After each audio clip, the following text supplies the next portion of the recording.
Ya, sejak COVID-19 masuk di Indonesia, bahkan sampai dengan Omikron sampai dengan saat ini, tidak hanya mempengaruhi kesehatan mental, tapi juga kesehatan fisik yang diakibatkan dari COVID-19 ini. Kita akan berbincang terkait dengan masalah kesehatan fisik dan juga kesehatan mental. Sudah bergabung bersama saya, ada Ibu Lucy Pansilawati-Ningsih dari Family Counselor and Hypnotherapy. Selamat malam, Mbak Lucy. Selamat malam. Ya, kemudian juga ada Dr. Nita Anggraini Purnomo dari Tenaga Kesehatan. Selamat malam. Ya, saya bisa belum mendengar suaranya, Dokter Nita. Oke, boleh diulang lagi? Saya masih belum bisa mendengar.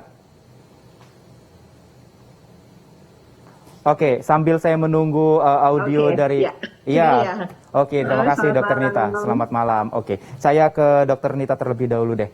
Ini kan Omikron meningkat, lagi-lagi tenaga kesehatan yang kewalahan begitu ya. Bagaimana kesiapan dari tenaga kesehatan untuk menghadapi lonjakan ketiga dari COVID-19 ini, dokter?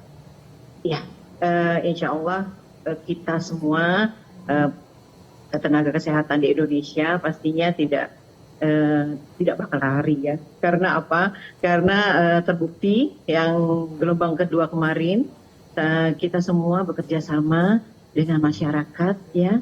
Memang itulah hebatnya kita orang Indonesia, gotong royongnya, dan ini nggak mungkin sendirian.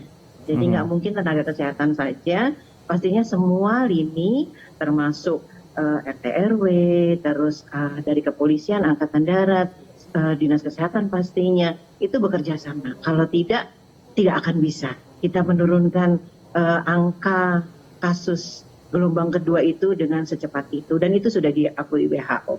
Insya Allah di gelombang ketiga ini juga akan seperti itu. Apalagi untuk warga, untuk semua teman-teman, Bapak Ibu nggak usah khawatir.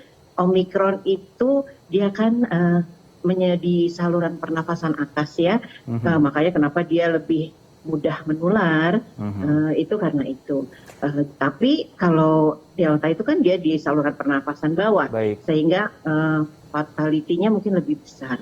Yang utama pastinya prokes dong, karena dia penularannya yang lebih cepat tadi. Jadi semua warga yang penting asal prokesnya, pasti udah di luar kepala ya, 5M itu ya, nah itu dijaga. Jangan lupa pakai masker, menjaga jarak, mencuci tangan, ya kan, menghindari kerumunan. Jadi yang 5M itu saja. Itu Dok, dijaga, insya Allah kita semua mampu mengatasi ini. Jadi itu. Baik, Dok, ini kan Omikron ini memang penularannya lebih cepat begitu ya. Kita tidak tahu apakah ini akan membludak juga seperti varian Delta yang kemarin. Kalau prediksi dokter, apakah Omikron ini nanti ke saat lonjakan terjadi, apakah tingkat penurunannya akan lebih cepat dari Delta atau lebih lama? Insya Allah lebih cepat lah ya, soalnya bukan apa-apa. Kita semua kan udah divaksin. Ayo deh, kenalan sama virus COVID lewat vaksin, daripada kenalannya harus terinfeksi. Jadi semangat, yuk yang belum vaksin, yang belum booster, harus divaksin, datang ke tempat vaksin gratis disediakan pemerintah.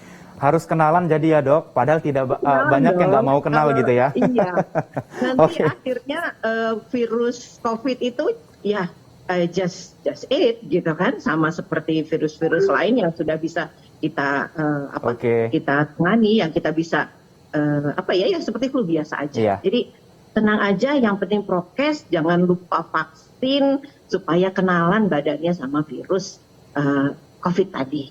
Mungkin itu, apalagi yang pastinya ya yang punya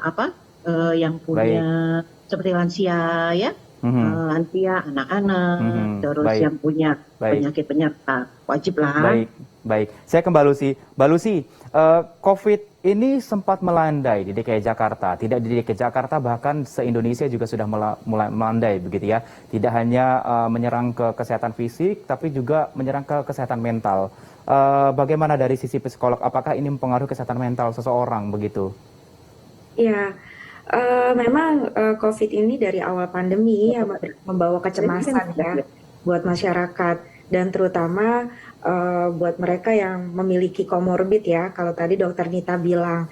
Jadi kepanikan dan kekhawatiran serta kecemasan masyarakat terhadap COVID ini sesungguhnya akan menambah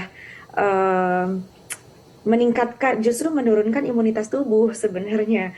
Jadi kalau kita tahu ya bahwa tubuh kita ini bereaksi sangat kuat itu dari emosi kita yang sangat kuat. Jadi kalau misalnya kita memang ingin bertahan gitu ya, ingin meningkatkan imunitas tubuh, justru kita harus menguatkan bagaimana pola pikir kita untuk terus sehat, waspada dan happy gitu sebenarnya. Walaupun tetap ya kita harus menjaga diri seperti Dokter Nita bilang tadi, berbagai usaha yang harus kita lakukan selain prokes, kemudian vaksin, dan yang terutama adalah menjaga pikiran dan emosi kita gitu. Baik, ada ini tidak Mbak Nita, bagaimana cara mengatasi dalam diri agar kepanikan ini tidak terlalu berlebihan gitu, bisa kita kontrol? Oke. Kita tahu bahwa segala sesuatu di luar dari diri kita kan nggak bisa dikontrol ya. Segala sesuatu yang terjadi di sekeliling kita itu di luar dari kontrol kita. Nah, tetapi ada hal-hal yang sangat dekat yang sangat bisa kita kontrol, yaitu adalah diri kita sendiri. Nah, jadi bagaimana cara kita untuk bisa menghindari kecemasan, kekhawatiran, ketakutan yang berlebihan, yaitu dia tadi salah satunya Dokter Nita juga sudah bilang ya, kenalan yuk sama si COVID ini gitu. Kenalannya bukan lewat vaksin aja, tapi pengetahuan kita bagaimana COVID ini bisa menjangkiti. Oke, perbincangan semakin menarik nih ya. Kita akan lanjutkan usai jeda, tetaplah bersama kami.